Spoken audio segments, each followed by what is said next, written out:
wabarakatuh. Perkenalkan, nama saya Wianda Alfarki. Saya dari kelas 5A. Saya akan Perkenalkan nama saya Binda Kumbata Saputra dari kelas 5A. Kami ingin menceritakan tentang kisah Nabi Yunus alaihissalam.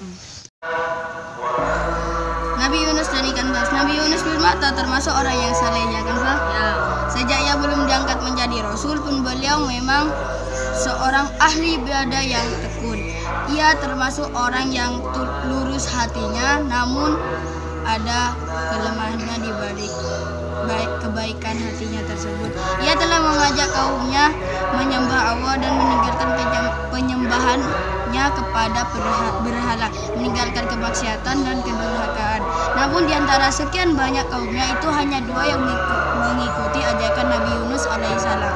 Nabi Yunus memberikan peringatan kepada kaumnya yang tidak mengikuti ajaran Nabi Yunus alaihissalam bahwa dalam tempo 30 hari mereka tidak mau insyaf, tidak mau bertobat kepada Allah, maka Allah Subhanahu wa taala akan menurunkan azab atau siksa. Tetapi mereka tidak mempedulikannya, mereka malah menentang menunggu azab yang diberikan oleh Allah Subhanahu wa taala. Karena putus asa, akhirnya Nabi Yunus pergi meninggalkan kaumnya. Sebenarnya Allah memberi tenggang waktu dalam 40 hari. Setelah 40 hari tiba-tiba muncul awan gelap di pagi hari. Bertambah siang, mereka melihat cahaya merah seperti api hendak turun dari langit. Mereka ketakutan berbondong-bondong mencari bantuan. Di susul bumi bergetar merobohkan rumah-rumah penduduk. Mereka panik berlarian menyelamatkan diri sambil berseru, Allahu Akbar. Nabi Yunus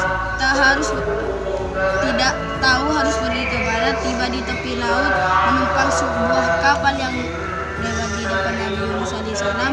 Dalam kapal itu sebenarnya penumpang sudah penuh. Ketika tiba di tengah laut, kapal itu oleng dihantam ombak. Nakoda kapal memutuskan untuk mengurangi beban pada kapal. Diadakan undian, tak dapat ditolak lagi. Pada undian pertama terdapat Nabi Yunus alaihissalam, undian kedua Nabi Yunus alaihissalam, berturut-turut undian sampai diundi 3 kali adalah Nabi Yunus alaihissalam. Setelah itu selalu nama Yunus yang keluar, maka Nabi Yunus terpaksa dilempar ke tengah laut. Secepat itu pula muncul ikan paus yang menyergap dan menelannya. Di dalam perut ikan itulah Nabi Yunus sadar akan kesalahannya.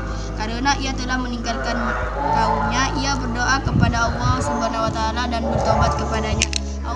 Atas sesungguhnya dalam berdoa karena rahmat Allah Subhanahu wa taala, maka Nabi Yunus dikeluarkan dari perut ikan paus. Nabi tiba di tepi pantai dalam keadaan sakit dan lemas. Setelah Allah mengembalikan tenaganya dan kesehatannya, maka ia segera kembali kepada kaumnya dan ia disambut dengan gembira oleh kaumnya yang telah beribadah kepada Allah Subhanahu wa taala. Itulah cerita kisah Nabi Yunus alaihissalam. Sekian dari kami, berterima kasih. Assalamualaikum warahmatullahi wabarakatuh.